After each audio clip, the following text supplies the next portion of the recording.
La guerra en Ucrania ha sido presentada en el mundo como un conflicto europeo, una batalla entre Kiev y Moscú, entre democracia y autoritarismo. Pero la realidad es mucho más amplia. Desde el inicio de la invasión rusa en febrero de 2022, la guerra atrajo combatientes de todo el planeta. Miles respondieron al llamado del presidente Volodymyr Zelensky para unirse a la Legión Internacional de Defensa Territorial de Ucrania. Entre ellos, un grupo en particular sorprendió a propios y extraños: los latinoamericanos. Hombres de México, Colombia, Venezuela, Brasil, Ecuador o Argentina han viajado miles de kilómetros para empuñar un fusil en una guerra ajena. Algunos lo hicieron por convicción política, otros por dinero, y no pocos por la simple búsqueda de adrenalina. Su presencia es pequeña en números, pero cargada de simbolismo y contradicciones, y sobre todo, revela mucho de nuestra región. Pobreza, desigualdad, falta de futuro.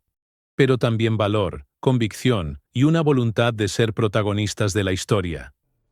Cuando Zelensky anunció la creación de la Legión Internacional, el gobierno ucraniano habló de 20.000 voluntarios extranjeros inscritos en cuestión de semanas. La cifra recorrió el mundo como muestra de solidaridad global, pero el número era más propaganda que realidad.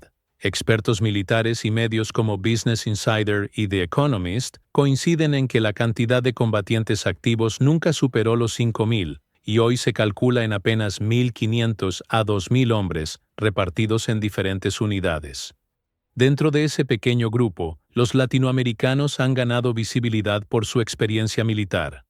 Muchos de ellos son exsoldados colombianos, entrenados durante décadas en guerras de selva contra las FARC, grupos paramilitares y carteles de droga.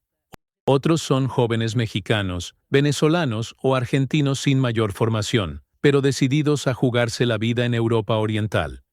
El caso colombiano es el más documentado. Tras la firma del acuerdo de paz con las FARC en 2016, miles de soldados quedaron fuera del ejército, con pensiones mínimas o sin empleo estable. Para ellos, Ucrania apareció como un destino atractivo.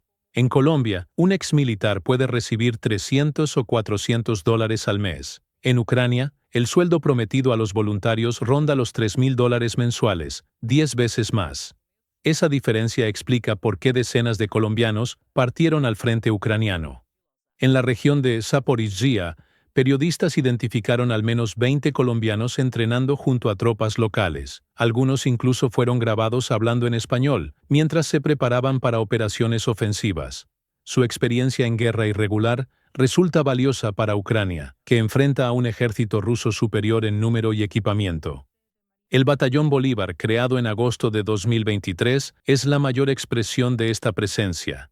Lo lidera un venezolano, José David Chaparro, y agrupa combatientes de Colombia, Venezuela, Ecuador y Argentina. Sus miembros se presentan como herederos de las luchas de independencia latinoamericanas, usando el nombre de Bolívar como estandarte. Pero, en los hechos, son un pequeño grupo de hispanos dispuestos a morir por un país lejano. México también ha enviado voluntarios, aunque en menor número. El caso más conocido es el de Carlos González Mendoza, un joven de 22 años originario de Veracruz. En julio de 2024 se unió a la Legión Internacional. Apenas un mes después, en agosto, murió en un ataque aéreo ruso. Su historia salió a la luz en los medios mexicanos porque su familia denunció que apenas recibieron información. Carlos partió sin decirlo a muchos, convencido de que vivía un momento histórico. Su muerte muestra lo que la propaganda no dice, que para la mayoría de los voluntarios extranjeros la experiencia dura poco. Muchos no resisten la dureza del frente, otros mueren en cuestión de semanas. El Batallón Bolívar merece atención especial. Se formó en 2023 como parte de la Legión Internacional y buscó agrupar a los hispanos bajo una misma bandera simbólica. Su comandante, Chaparro, fue diplomático en Europa del Este y se convirtió en portavoz de la causa ucraniana en América Latina. Dentro del batallón hay venezolanos que huyeron de la crisis económica, ecuatorianos sin empleo, argentinos que buscaban aventuras y, sobre todo, colombianos con experiencia militar. Aunque numéricamente no pasan de unas decenas, su existencia refleja cómo la guerra ucraniana logró atraer a latinoamericanos de varios países. Para algunos analistas, su presencia es puramente simbólica, pero para la propaganda ucraniana tiene un valor enorme. Mostrar que no solo europeos o estadounidenses apoyan la causa, sino también combatientes del otro lado del mundo. La gran pregunta es, ¿qué mueve a estos hombres? Dinero. La razón más evidente es la económica. En América Latina, exsoldados sobreviven con sueldos bajos, sin pensión digna, sin oportunidades. En Ucrania, pueden ganar varios miles de dólares al mes. Para muchos, es un trabajo, no una causa. Ideología.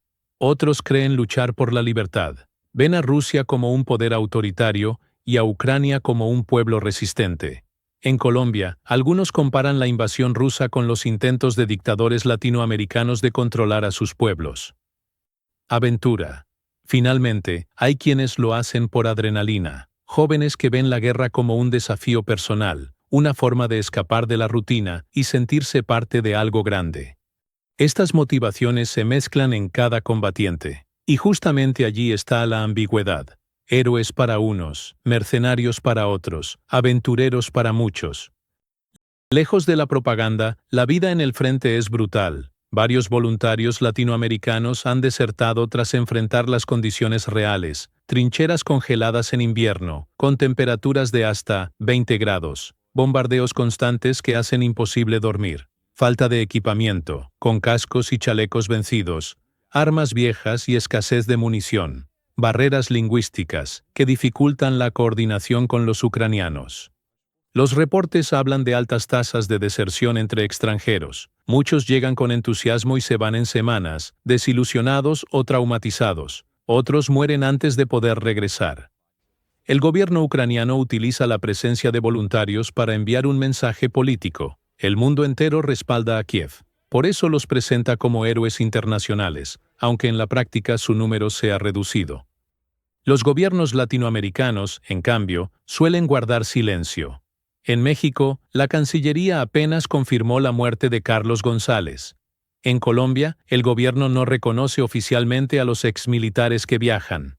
Para Venezuela o Ecuador, sus combatientes simplemente no existen. El resultado es que muchos mueren sin reconocimiento, ni héroes oficiales, ni mercenarios admitidos. Quedan en un limbo, invisibles para su patria. En Estados Unidos, donde viven más de 60 millones de hispanos, estas historias resuenan con fuerza. Para algunos latinos, ver a compatriotas luchando en Ucrania genera orgullo. Para otros, indignación. ¿Por qué morir en Europa, cuando nuestros países siguen sumidos en pobreza, violencia y corrupción? Esa contradicción se refleja en las comunidades hispanas de Miami, Los Ángeles o Nueva York. Algunos los llaman héroes de la libertad, otros, mercenarios sin patria, y muchos se preguntan si su sacrificio realmente cambia algo en una guerra que parece interminable. La guerra en Ucrania no tiene un final claro. Rusia mantiene la ocupación de parte del territorio, y Ucrania depende del apoyo occidental para resistir. La Legión Internacional sigue activa, aunque reducida. Para muchos latinoamericanos en crisis, esa guerra seguirá siendo una oportunidad, un salario mejor, una causa donde luchar, un destino donde probarse, y eso significa que, aunque sean pocos, más hispanos llegarán a Ucrania en los próximos meses. La presencia hispana en Ucrania es pequeña en número, pero enorme en simbolismo. Habla de la situación de nuestros países, donde la pobreza y la falta de futuro empujan a jóvenes a buscar sentido en una guerra ajena. Habla también de coraje y convicciones, de hombres dispuestos a morir por una causa que no es suya, pero que hicieron propia. Cuando un colombiano, un mexicano o un venezolano muere en Ucrania, no cae solo en un campo de batalla lejano, cae también en su barrio, en su familia, en su comunidad, y su historia nos obliga a preguntarnos, ¿fue un héroe, un mercenario, o simplemente un joven que buscaba un lugar en el mundo? La guerra de Ucrania no es solo de Europa, es un espejo donde se reflejan nuestras propias contradicciones latinoamericanas, y en ese reflejo, quizás entendemos menos de Ucrania, pero mucho más de nosotros mismos. ¿Y tú?